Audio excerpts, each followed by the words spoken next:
Loi du travail chargé des relations avec les institutions, mes chers collaborateurs, vous me permettrez à l'entame de mon propos de rendre hommage à Maître Cheikh Khoureyssi Ba, que j'ai connu il y a une trentaine d'années alors que j'étais procureur à Kaolack, dans le cadre d'une procédure que présidait M. le Président Yaham Leye, qui est le directeur des affaires criminelles et des grâces. Et j'ai toujours été particulièrement impressionné par son professionnalisme, son attachement au droit et son extrême courtoisie. Que Dieu l'accueille en son paradis éternel.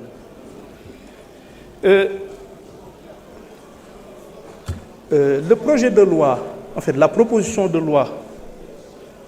qui est aujourd'hui soumise à votre appréciation a été particulièrement bien explicitée par l'honorable député Amadou Ba qui en est l'initiateur. Et je crois que ces explications, en tout point de vue, me satisfont et je n'ai absolument, sur ce point, aucune observation à faire. Il est vrai que j'ai été interpellé en ma qualité de ministre de la Justice, garde des Sceaux, sur ce que d'aucuns ont eu à appeler la lenteur de la justice. Maanaam mbir yi dañoo yéex lu yéexul nu muy mel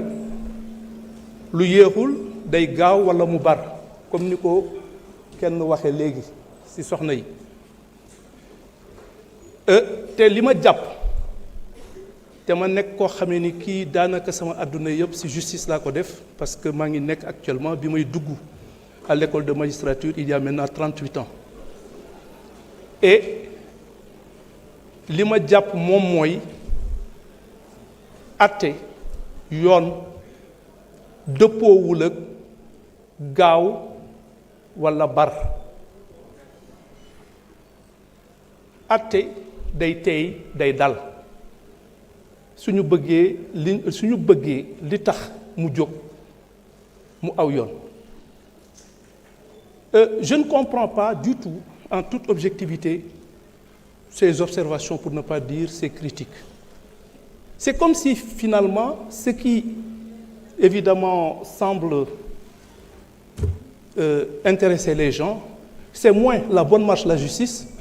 que l'arrestation et la poursuite de certaines personnes qui ont été citées. Maanaam li yitteel nit ñi dafa mel ni daal du atte bu aw yoon ndax soo bëggee atte bu aw yoon da nga koy jaarale yoon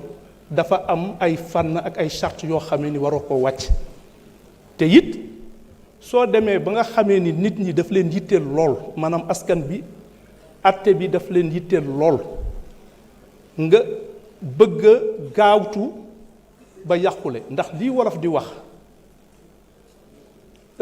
yàkkamti ak gaawtu suñu juree doom rëccu am ca yoon ba nga xamee ni li ñu amal yitte mooy lan mbir mi na aw yoon nit ñi def ko ci seen teeyaayu bakkan ndax li ci ëpp solo moom mooy fa ñu jëm du dañoo yàkkamti jàpp diw walla topp diw walla lijjanti diw li ñu yitteel moom mooy yoon dox ni mu war a doxe mbir mi aw yoon te it suñu xoolaatee lii nit ñi di fàtte moom mooy daanaka liggéey bi mënuñu ko woon tàmbali donte tëraluñu le pôle judiciaire financier maanaam moom mooy ëttu attekat bi nga xamee ni moom moo yelloo saytu li nga xamee ni lii moom moo ñu yitteel ci mbirum atte mais le pôle judiciaire financier a été installé le 24 septembre 2024 maanaam yàggagul te gis nañ liggéey bi ñu fi def ci diir googu loolu ba mu wéyee il fallait aussi ñu installer la haute cour de justice bi nga xamee ni am na ñu bari ñoo xamee ni dañ leen war a topp te foofu moom mooy yelloo maanaam la haute cour de justice mooy yelloo atte leen. La haute cour de justice ñu ngi ko installé le 28 décembre dernier te laataa ñuy jëmmal yooyu ëttu attekaay dafa amoon ay charte yu bari yoo xam ne dañoo waroon sàmmoonteeg moom. moo tax man suy nit ñi di wax ni mbir yi dañoo yéex man daf may jaaxal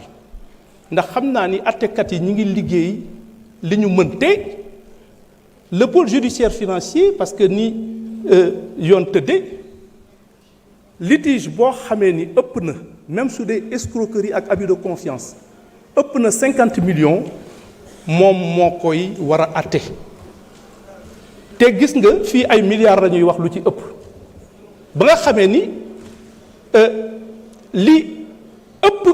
si affaires yi ñu war a atte pôle judiciaire financier moo koy def te ñoom bari wuñu am na dossier yu baree bari ñi ngeeki moom ñi ngi ciy gaawtu ñi ngi ciy ànd nañoo xarañteef bu am solo ak yéene bu am solo waaye dafa nekk dossier yoo xam bari na bari waay boo xamee ni bii du yëpp ngay mën a songandoo ndax amuñu attekat yu ni toll moo tax li ma bëggoon et je tiens à le dire de la façon la plus solennelle et je rends un vibrant hommage aux magistrats qui jusqu'à présent abattent un travail remarquable en toute indépendance et dans un professionnalisme qui ne laisse place à aucun doute. Et je crois que, compte tenu justement de mon expérience dans la justice, en tout cas de l'expérience qu'on me crédite, que je me permette, dans la précipitation et en exerçant une pression sur la justice ou sur ceux qui l'incarnent, je deviendrai ce que l'autre appelait une forme d'inexactitude terminologique. Je n'ai jamais accepté qu'on fasse pression sur moi, surtout dans un sens déterminé. Qu'on ne compte pas sur moi pour exercer la moindre pression sur les magistrats du siège. Je n'ai aucune autorité sur eux. Je sais qu'il faut un excellent travail. Il leur arrive, et je crois que c'est la plus grande innovation de notre temps, il leur arrive de rendre des décisions en parfaite contradiction avec les réquisitions du parquet. Et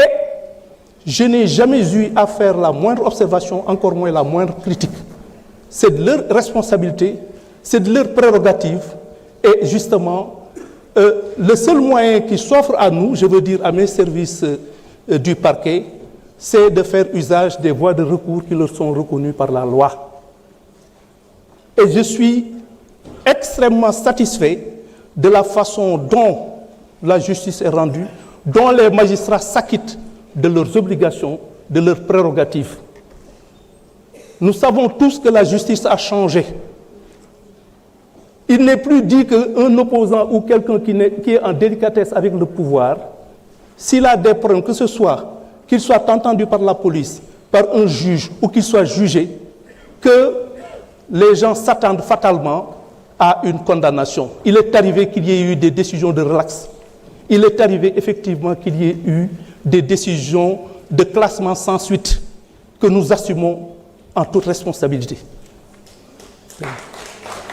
C'est vous dire donc que je remercie les honorables députés qui m'ont exprimé leur confiance. J'en suis particulièrement sensible et c'est un motif supplémentaire pour moi de faire en sorte que leur espoir, que leur confiance ne soit pas déçue. am na ci yéen ñoo xamee ni ñi donte am na ñuy ŋàññi ni justice di doxe ñoom biral nañ seen kóolute si ni justice di doxe ak si ni ma ko téye loolu su fekkee ni gor nga doy na sas te sas nañ ñu mais li ma leen xamal moom mooy su yéexee itam te jàpp ma ni dafa yéex mbir mi dinañ ko doxale ni mu ware ñi nga xamee ni incha allah ñi nga xamee ni dañu war a. Merci beaucoup. Je vous remercie.